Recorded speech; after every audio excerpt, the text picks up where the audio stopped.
السلام علیکم ورحمۃ اللہ وبرکاتہ۔ الحمد للہ والصلاة والسلام علی رسول اللہ، اما بعد۔ واجب الاحترام سامعین و سامعات، دارالتحقیق فیصل آباد اور مجلس تحفظ سنت پاکستان کے زیر اہتمام علم الفتن والملاحم کے عنوان کے تحت الاربعین فی الفتن یعنی 40 احادیث کے مجموعہ میں سے 8ویں حدیث پیش خدمت ہے، جس کا عنوان ہے فتنوں کا ظہور اور کثرت قتل۔ عن ابی ہریرہ رضی اللہ عنہ عن النبی صلی اللہ علیہ وسلم قال یتقارب الزمان وینقص العمل ویلقى الشح وتظہر الفتن ویکثر الحرج قالوا یا رسول اللہ ایما ہوا قال القتل القتل۔ حضرت ابو ہریرہ رضی اللہ عنہ سے مروی ہے کہ نبی کریم صلی اللہ علیہ وسلم نے ارشاد فرمایا، زمانہ جلدی گزرنے لگے گا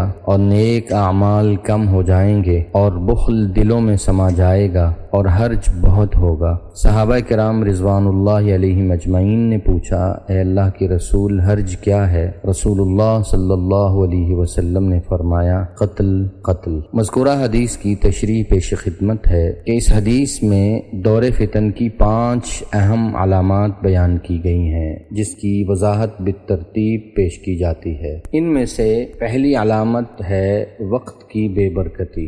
وقت کی یہ بے برکتی ان لوگوں کو زیادہ محسوس ہوگی جو دنیا کی زندگی میں لہو و لعب اور غفلت و سرکشی میں مصروف عمل رہتے ہیں۔ اس کے برعکس جو لوگ دین کی خدمت کا فریضہ صدق دل اور اخلاص کے ساتھ انجام دیتے ہیں، اللہ ان کے اوقات خیر میں برکت عطا فرماتے ہیں۔ ایک چیز ہے وقت کی لمبائی اور ایک چیز ہے وقت کی گہرائی۔ مثلاً 1 گھنٹہ 60 منٹ اور 1 منٹ 60 سیکنڈز پر مشتمل ہوتا ہے، لیکن کسی کے لیے یہ 60 سیکنڈز بہت جلدی گزر جاتے ہیں اور کسی کے لیے قدر آرام سے۔ یہی وقت کی گہرائی ہے، زمانے کا یہی راز ہے۔ اگر اس کا عملی مشاہدہ کرنا مقصود ہو تو امام غزالی، امام رازی، امام ابن تیمیہ، امام ابن قیم، امام ذہبی اور امام سخاوی رحمہم اللہ تعالی اجمعین کی کتابوں کو اٹھا کر دیکھ لیجئے کہ اللہ تعالیٰ کے ان نیک بندوں نے کیسے اپنی مختصر سی زندگی میں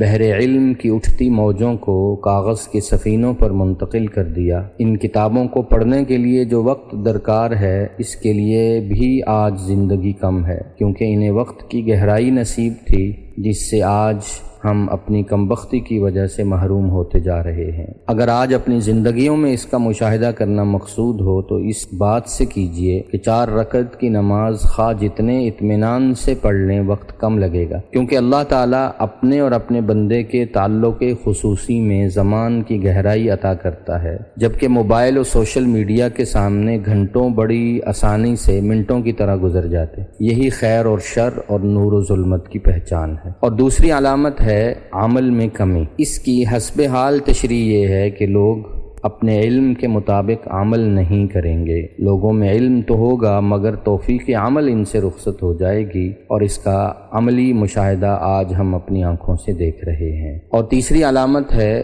بخل اور حرص۔ لغت میں الشح کے معنی ہے بخل و حرص۔ بخل فطرت انسانی کا حصہ ہے، تاہم آخری زمانہ میں طبع انسانی پر اس کے اثرات زیادہ ظاہر ہو رہے ہیں۔ عالم اپنے علم میں، صانع اپنی صنعت میں اور غنی اپنی دولت کے متعلق بخل میں مبتلا ہے۔ اور چوتھی علامت ہے فتنوں کا ظہور۔ متعدد احادیث میں مختلف فتنوں کا ذکر ہے۔ یہ فتنے ہر سطح زندگی پر اثر انداز ہوں گے۔ انسان کی فکر و نظر کی دنیا بھی اس سے متاثر ہوگی اور اس کی فطرت و طباعت پر بھی اس کا دخل ہوگا۔ معیشت بھی خلل انداز ہوگی اور معاشرت بھی اثر لیے بغیر نہ رہ سکے گی۔ اخلاقی گراوٹ بھی عام ہوگی اور عمل خیر کی کوتاہی بھی بڑھ جائے گی۔ اور 5ویں علامت ہے حرج کی کثرت۔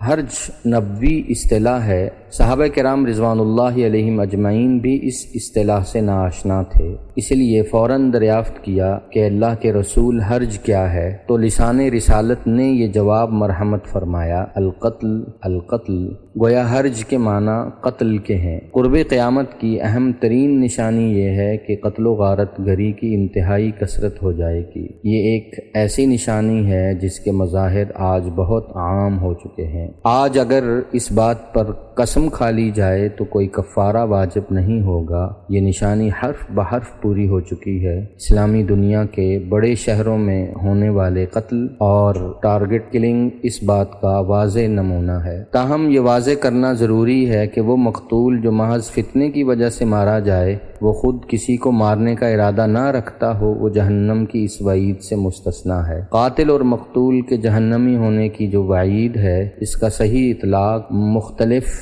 قاتل اور وہ لوگ جو شیطانی کارروائیوں کا شکار ہو کر ایک دوسرے کو بلا وجہ مار رہے ہیں وہ مراد ہیں۔ اللہ جل شانہ ہمیں ظاہری و باطنی فتنوں سے محفوظ فرمائے، آمین یا رب العالمین۔